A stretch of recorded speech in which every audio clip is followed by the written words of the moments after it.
Bien, alors sur la demande de Léo, nous avons donc une nouvelle œuvre en histoire des arts, un peu plus spécifiquement destinée à la résistance, qui est le cours que nous allons aborder. Voici une affiche qui a été donc placardée dans Paris. Alors voici la présentation. Donc c'est le titre, on l'a appelé l'affiche rouge. L'auteur est inconnu, en revanche on connaît le commanditaire, c'était les autorités allemandes et ou les autorités françaises de la collaboration. La date est assez incertaine, on imagine que c'est en février 1944, peu après leur arrestation et exécution. La technique est un photomontage, donc vous voyez, c'est pas une photo réelle, hein. Et le sujet, c'était une propagande anti-résistance. Le contexte de l'œuvre. On est donc sous le régime de Vichy, fin 1943 ou début 1944. Ce sont des membres du groupe FTP-MOI. Donc FTP sont des francs-tireurs et partisans, un groupe de résistants créé par les communistes.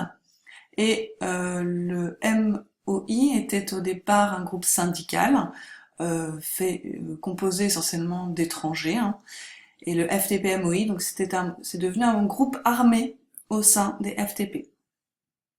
Ce groupe est à ce moment-là dirigé par Missak Manoukian et qui est arrêté suite à un attentat commis contre le responsable du STO, du service du travail obligatoire, à Paris. Pour les détails sur le STO, je vous renvoie à votre cours.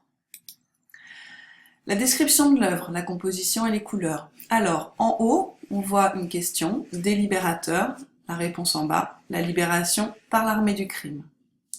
Sous la question, 10 photos en médaillon, donc avec pour chacun une courte biographie, et puis le tout forme une sorte de flèche, on en a 5 en haut, puis 2, puis un seul, encore une fois désigné par une nouvelle flèche. Donc le tout désigne le chef, Manoukian.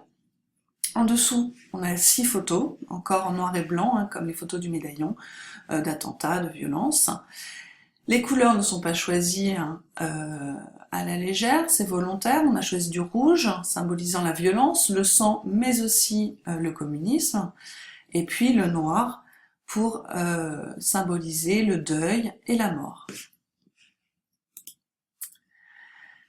Alors les résistants du FTP-MOI sont ici représentés comme des criminels, des assassins, des terroristes. On voit, lui il a commis 2 attentats, lui des déraillements, encore des attentats. Là on a le nombre de personnes tuées, 150 morts. On insiste également sur leur origine étrangère. On ressent ici la xénophobie sous-jacente. Polonais, italien, hongrois, polonais, hongrois encore, espagnol, arménien. On insiste aussi sur leurs idéaux communistes, et puis notamment ici un communiste italien, et puis surtout sur leur origine juive. On a 7 indications sur 10, je vous rappelle que le régime de Vichy est un régime antisémite, juif, je vous passe sur les détails, c'est vraiment largement précisé. Ici, vous avez une autre image de des membres du groupe à la prison de Fresnes, avant d'être livrés aux Allemands, fusillés le 21 février 1944.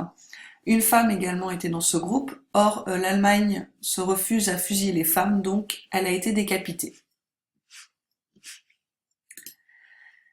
En bas, donc on montre des corps criblés de balles, ici les résultats des attentats, on montre les sabotages, les déraillements de trains, et puis les caches d'armes. Autant de preuves, finalement, des photos pour justifier l'arrestation et leur dénomination d'armée du crime.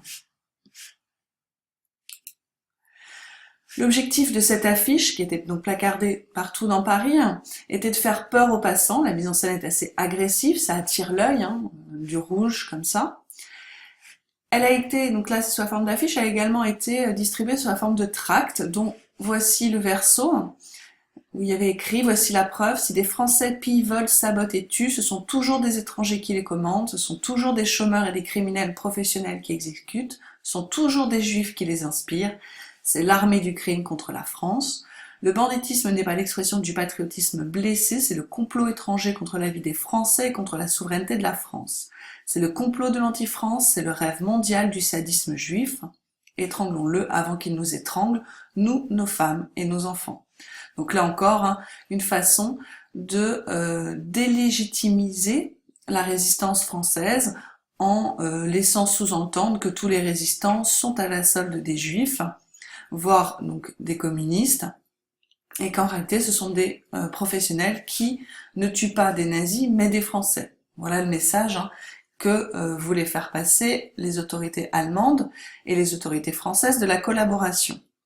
Alors, est-ce que ce message a marché? Est-ce que pour autant la résistance a eu une mauvaise image auprès de la population?